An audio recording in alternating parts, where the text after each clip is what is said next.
今天要跑一趟山路了，因为我要去一个怒江州和缅甸交界的镇子，叫做片马镇。从我停车的维拉坝服务区导航过去有71公里，需要2个小时08分。你看，从这里开始一路都是上山。我停车的这个服务区海拔大概是在700米左右。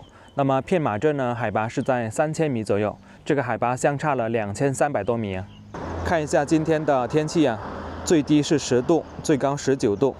明天呢会下雨，所以呢我必须要当天去当天回。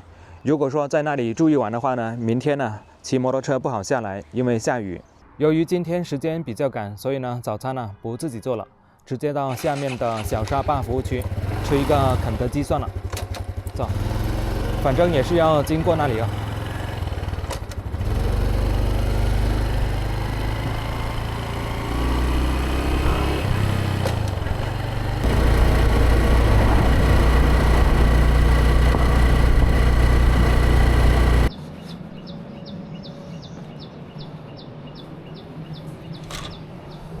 哦，还好有营业。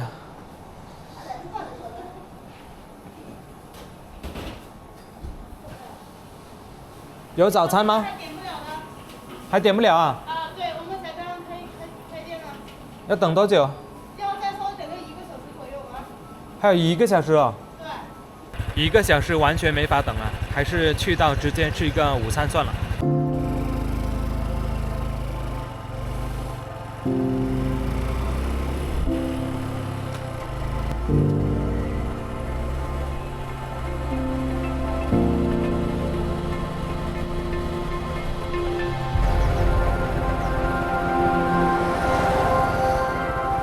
OK， 要从这里拐上去了。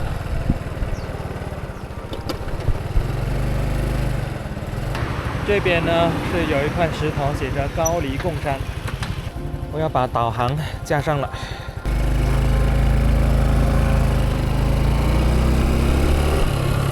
现在开始一路都是盘山公路了。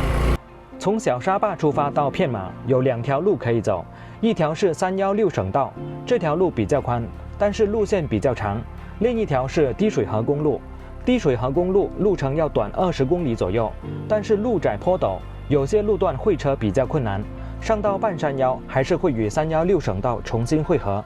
如果是体积比较大的车，建议全程走316省道。由于我是骑摩托车，所以当然是近路更加适合我。滴水河公路全程景色十分优美，很多地方都会令你想停车驻足，好好的欣赏一番。这路上种着很多三角梅，有紫色的，有红色的。这边是一条溪流，刚好是在一个转弯处。现在这个时期怒江的江水呢就是十分的浑浊，但是看一下溪流的水是非常的清澈。这一路上的景色还是十分的漂亮了，继续赶路吧。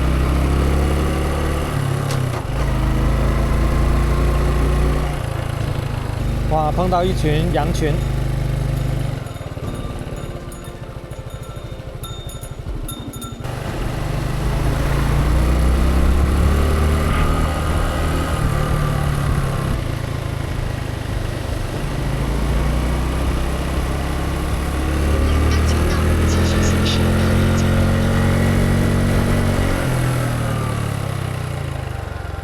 哇，到了一个之字形的上山路。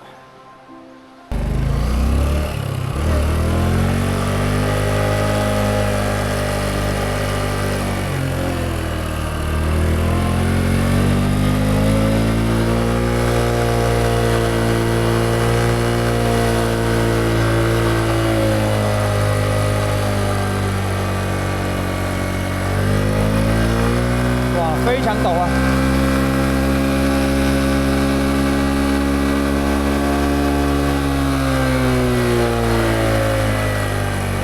一处山体崩塌的地方啊，不过还好，这个路已经清理出来了。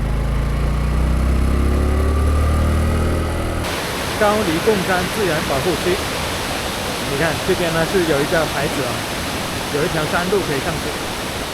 但是今天我的主要目的地呢是片马，所以呢还是继续赶路，在这里稍微休息一下。在这个自然保护区里面呢是有小熊猫、亚洲黑熊、豹猫，还有很多植物啊。海拔越高，天气越冷，感觉这个衣服穿的不是很够。还有38公里，需要1小时09分，继续赶路。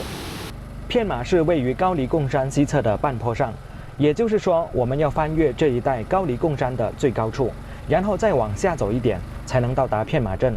这一带高黎贡山的海拔是3000多米，山顶的气温最少要比卤水市低10度左右。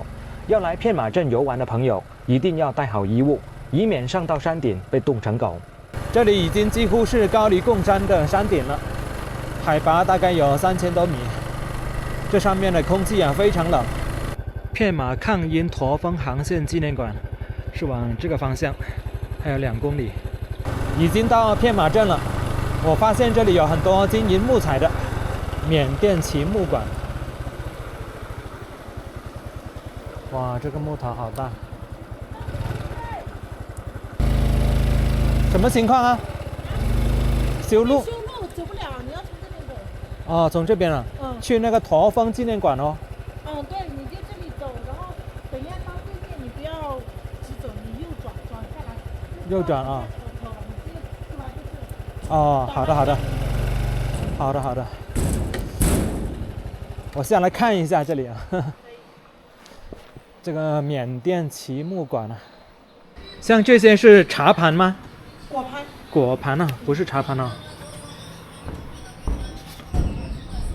哇，这个木头。木质，全是木制品。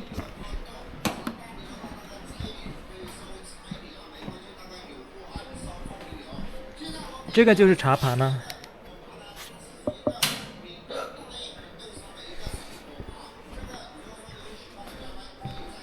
这个是叫做什么木头啊？金丝楠木。金丝楠木啊。像这种一个要多少钱呢？这个260。啊，260。这个大一点的呢？大一点的。460。那个呢？一样的材质，这个可能要稍微贵一点。这个500。500。这个也是金丝楠木吗？是。但这个金丝好像没有这个好看哦。它花纹要少一点。我看一下啊，再看一下。这个。这是黄金装的果盘。哦，这个就不是茶盘了，没有孔。哇，很漂亮啊！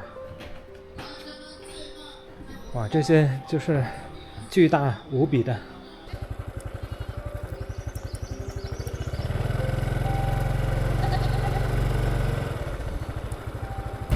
这里就是片马镇的中心了。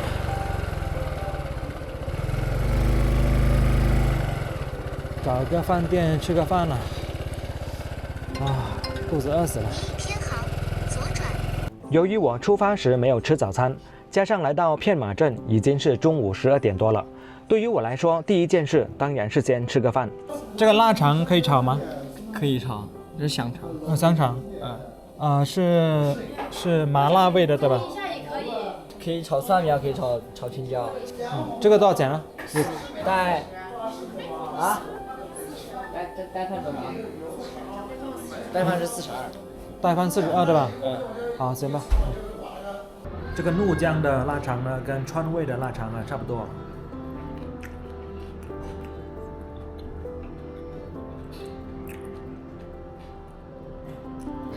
麻辣味。吃完午餐之后，我的第一站是先来到驼峰航线纪念馆。在看飞机残骸之前，我们有必要先了解一下什么是驼峰航线。这个故事就要从1942年讲起了。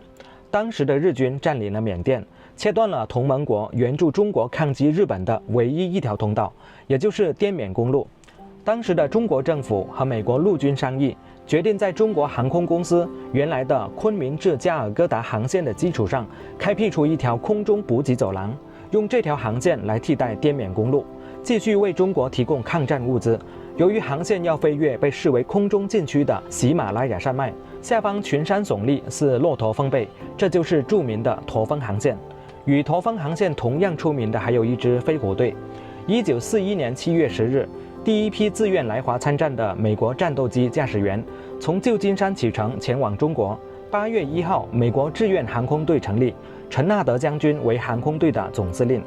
1941年12月20日，美国志愿航空队在昆明上空首战日军空军大捷，飞虎队闻名于世。1942年7月4日，美国志愿航空队改编为美国陆军第10航空队中国战区特遣队，并由所辖的第1转运大队负责驼峰航线运输任务。1943年3月2日，又改编为美国陆军第14航空队，人数从最初的300多人增加到3万多人。1943年8月1号，由中美两国空军人员共同组成的中国空军中美联合航空队成立，又称中国空军混合团。但不论编制番号发生什么变化，飞虎队这个名称一直伴随着他们出生入死，保卫滇缅公路，转战中缅印战场，屡建奇功。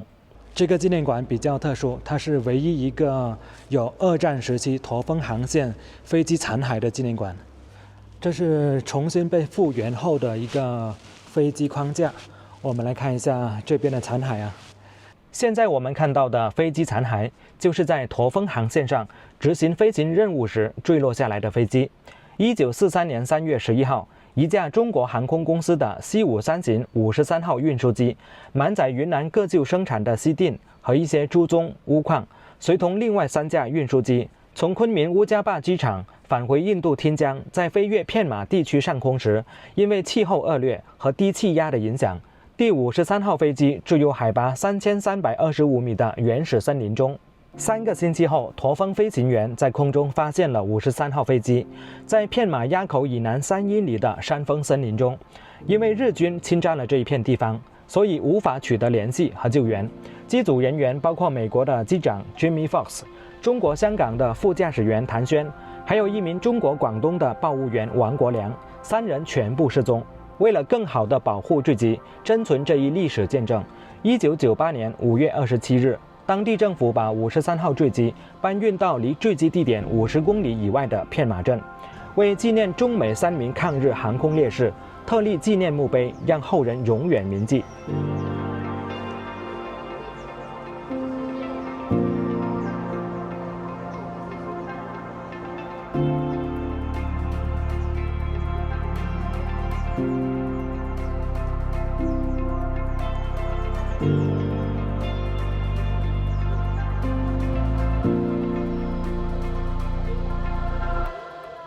2战时期军用的油箱、头盔，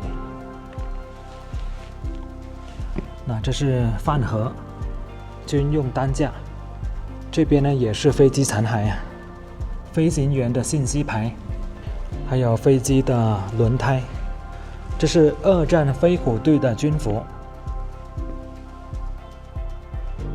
仪表、指南针、温度计。坠机的电台，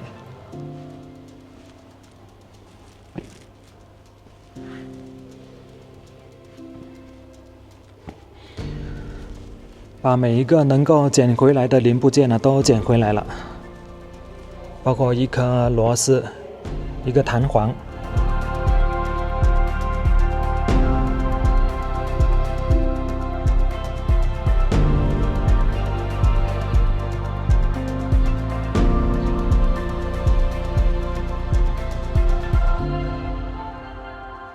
看完驼峰航线纪念馆，我们回过头来看看片马镇区。这个在西南边陲一个不为人所熟知的小镇，曾经还被誉为国门第1镇。它曾遭受过3个不同国家的轮番占领和统治，前后后历经了大约70年的风雨，我们国家才终于将大约156公里的领土成功收回，当地的3000多人重新加入中国国籍。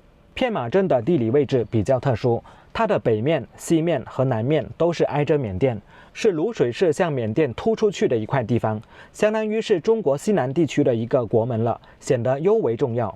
片马地区自唐宋以来就是中国领土范围，到了清朝，国力日益衰落，英国人强行打开中国的国门，以不正当的手段侵占了片马地区。日本在侵略缅甸时期也侵占了这片地方。后来英国殖民者又从日本人手里抢回了这片地方，英国人撤走后，缅甸人又赖着不还了，最后在1961年才成功收回这片领土。驼峰航线纪念馆的上面呢，就是抗英纪念馆了。这2个纪念馆呢是挨着的。这个就是他们的民族刀锦坡刀。这个抗英纪念馆呢，主要就是文字展览了。看完了这2个博物馆之后呢，现在去片马国门景区走一走，还要再走3.8公里。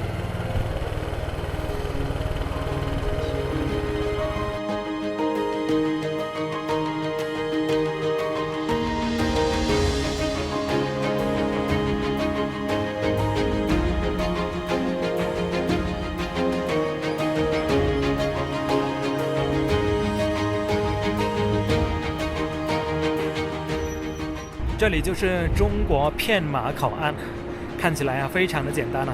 你看这一边呢就是过大货车的，这一边呢铁丝网的另一边呢就是走小轿车。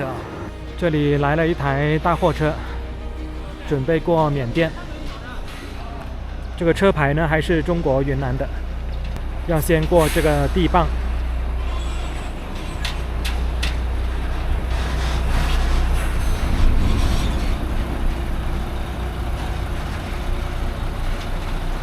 如果是游客的话呢，就要从这里入境，另外一边呢就是出境。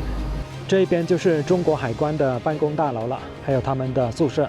现在看起来这里是有一点冷清了，不过我听本地人说在过去呢这里是非常繁华热闹的，主要就是从缅甸那边呢有很多木头运到中国来售卖。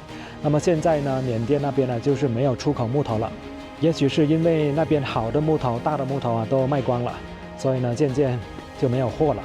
就是骑摩托车也可以，看到我们中国的牌照会怎么样呢？如果他说是让你遮住牌照，那你就遮了；如果不让你遮，就不用遮。就不用遮。过去那边是吧？啊，因为你到了他们国家是肯定他们说了算了。啊，那对。刚刚我跟那位边检小哥聊了很多，他告诉我很多内容就是关于一些到缅甸的一些事项。假如说我想去缅甸的话呢，也是可以的。因为这个片马口岸呢是属于2级口岸，所以呢可以不需要护照，但是需要通行证。这个通行证就在卤水市那里办，大概呢费用是在200块钱以内吧。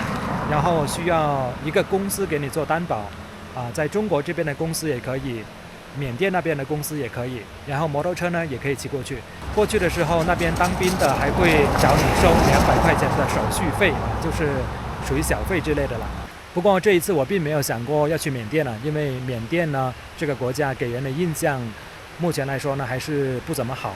现在已经开始下雨了，我准备快一点下山了，因为晚一点呢这个天气会更冷，而且从高黎贡山下去我停车的地方需要2个小时。